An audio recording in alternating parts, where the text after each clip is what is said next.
अस्सलाम वालेकुम। मेरा नाम है जैगम और आप देख रहे हैं मेरे YouTube channel Zaigham FX insights.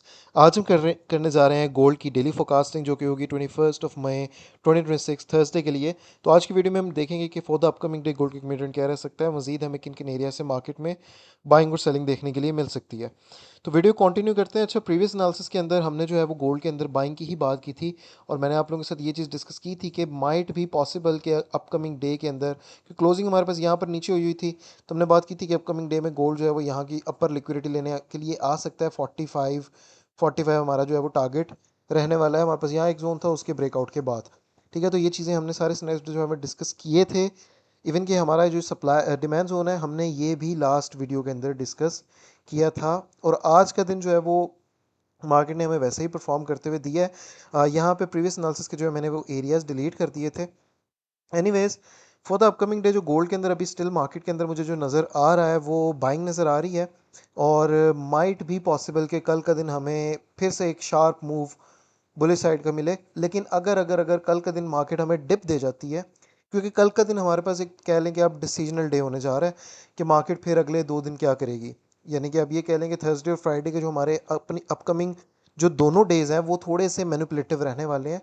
Manipulative क्यों रहने वाले हैं? क्योंकि मार्केट के अंदर हमारे पास क्लियर डायरेक्शन नहीं है। अभी भी अगर हम देखें मार्केट को, यहाँ पर एक रेंज थी। ठीक है, मार्केट ने हमें क्या किया, एक ड्रॉप दिया, सारे बायर्स को जो है वो निकाल दिया। उसके बाद फिर एक रेंज की। अब जब यहाँ पर हर कोई सेलिंग सेलिंग सेलिंग कर रहा था, वहाँ पे एक सेलिंग का मूव दिया है और उसके बाद डायरेक्ट जो है वो मार्केट जो है वो गोल्ड ऊपर खींच गया। आज भी अगर हम इस एक मूव को देखें जो कि हमारे पास न्यूयॉर्क सेशन में हुआ है, तो ये भी एक मैनिपुलेटिव ही मूव था। लेकिन हम जो है वो मैंने आप लोगों से लास्ट वीडियो में भी डिस्कस किया था कि हम जो है वो लाइव ट्रेडिंग सेशंस कर रहे हैं। हमारे जो व्हाट्सएप का चैनल है उसके अंदर मैं लिंक्स जो है वो मीट के शेयर कर रहा हूँ।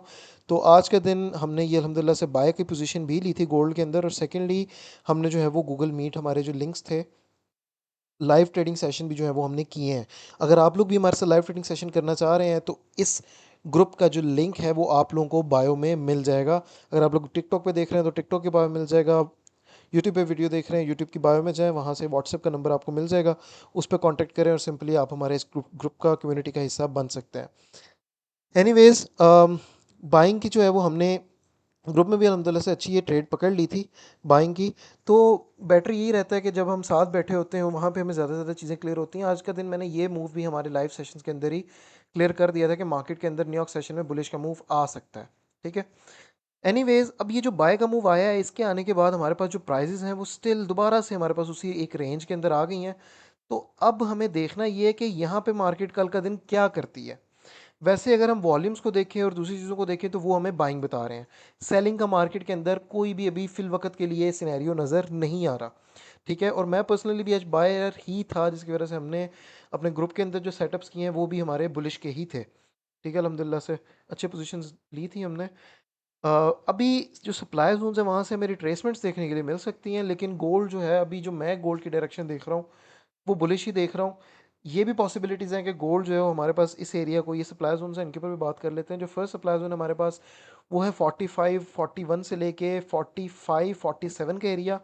सेकेंडली जो हमारे पास सप्लाई जोन है वो है 46-51 से लेके, सॉरी 45-61 से लेके 45-70 का एरिया। तो ये दो हमारे पास जो है वो सप्लाई जोन रहने वाले हैं। डिमांड जोन्स की अगर मैं बात करूँ तो ये दो ही डिमांड जोन रहने वाले हैं।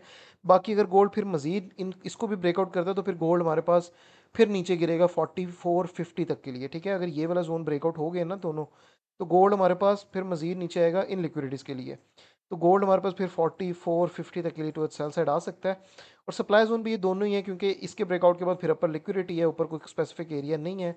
उसके ऊपर भी वैसे है हमारे पास सप्लाई जोन, लेकिन फिर वो हमारे पास ये ऊपर पड़ा हुआ है। ये जो सप्लाई जोन है वो है 4600 से लेके 4611 का एरिया, अराउंड 110 पिप का आपका ये वाला अपर जोन है। अब डिमांड जोन्स की मैं बात करूँ तो डिमांड जोन हमारे पास फर्स्टली जो है वो है 4511 से लेके 4517 का एरिया। और जो सेकंड हमारे पास डिमांड जोन है वो है 4497 से लेके 4501 का एरिया। 4497 से लेके 4501 का एरिया। ठीक है, इसको आप लोगों ने जहन में रखना है। अब मैं जो सिनेरियो देखने के लिए कोशिश कर रहा हूँ वो ये है कि मार्केट हमारे पास ये भी हो सकता है कि डायरेक्टली अभी मार्केट जो है वो हमारी कल के दिन की 21 मई के दिन की जो हमारे पास एशियन सेशन की ओपनिंग आएगी उसके अंदर ही मार्केट इसको ब्रेकआउट करे, ऊपर भी ब्रेकआउट करे और ऊपर सीधा निकल जाए। ये वाला सिनेरियो भी हो सकता है। ठीक है। अगर मार्केट हमारे पास ऊपर जाती है, यहाँ से टेस्टिंग देती है, नीचे आके इधर होल्ड करती है, तो डेफिनेटली हमें इन दोनों डिमांड जोन्स के ऊपर टेस्टिंग मिल सकती है और फिर यहाँ से हम कोई ना कोई सिनेरियो देख के बाइंग के लिए देख सकते हैं। वरना अगर तो हमारे पास ये जोन भी ब्रेकआउट हुए तो फिर गोल्ड हमारे पास एक और डिप के लिए सेलिंग साइड की तरफ जा सकता है। अभी के लिए जो मार्केट के अंदर सिनेरियो नज़र आ रहा है वो है बाइंग का, लेकिन हमें अभी वेट करना पड़ेगा किस चीज़ का, कि मार्केट यहाँ पर इन एरियाज़ के अंदर क्या प्ले करती है। ठीक है, इन एरियाज़ के ऊपर कैसे प्ले करती है, फिर ये हमें पता चलेगा कि क्या मार्केट अभी मजीद ऊपर जाना चाह रही है, या तो हमारे पास इन इन सप्लाई से मार्केट जो है वो एक दोबारा सेलिंग साइड की तरफ आना चाह रही है, या फिर इन इन से ऊपर उठना चाह रही है। तो ये चीज़ जो है वो थोड़ी सी डिसीजनल है, क्योंकि पीछे भी हमारे पास जो एरिया था उसके अंदर भी मार्केट हमारे पास आ चुकी है वापस से, जहाँ पे हमारे पास 2 से 3 दिन पहले मार्केट रेंज कर रही थी। तो अगेन इस एरिया के अंदर एंटर हो गई है। तो अब देखना ये है कि इस एरिया के अंदर मार्केट हमें क्या रिस्पॉन्ड देती है, यहाँ पर हमें क्या चीज़ें सिनेरियोज क्या नज़र आते हैं। ठीक है, तो इन चीज़ों को हम डेफिनेटली हमारे जो लाइव सेशंस होंगे डेली, जो कि हमने आज भी किया था अल्हम्दुलिल्लाह से, आप लोग हमारे इस चैनल को ज्वाइन करें, बिल्कुल फ्री ऑफ कॉस्ट है, हमारे साथ बैठें, लाइव ट्रेड्स करें, लाइव मार्केट के ऊपर डिस्कशन करें। उस चीज़ में जो है वो आप लोगों का ट्रेडिंग को लेके एक्सपोजर भी बढ़ता है, आप लोगों को भी बेनिफिट है और हमें भी डेफिनेटली बेनिफिट है। तो लिंक जो है वो इसका आप लोगों को टिकटॉक के बायो में मिल जाएगा हमारे इस चैनल का, तो सिंपली जाके आप लिंक बायो से इस ग्रुप को ज्वाइन कर सकते हैं। बाकी अगर ना कर पा रहे हो तो व्हाट्सएप का नंबर भी जो है वो मेरा गिवन है, व्हाट्सएप पे कांटेक्ट करें, सिंपली मैं आपको इस ग्रुप के अंदर ऐड कर दूंगा। बाकी अपकमिंग न्यूज़ के ऊपर अगर तो हम बात करें तो हमारे पास कल का दिन अनएम्प्लॉयमेंट क्लेम्स आ रही है, उसके बाद flash manufacturing PMI, flash services PMI, ये दो भी अच्छे डाटाज हैं।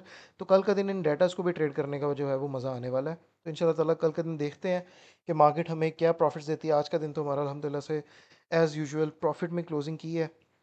ठीक है, बाकी ये थी आज की हमारी वीडियो। अब इंशाल्लाह ताला मुलाकात होती है अपने कल के लाइव ट्रेडिंग सेशन में और कल की वीडियो में डेली एनालिसिस के साथ। तब तक के लिए अपना ख्याल रखिए। अल्लाह हाफ़िज़।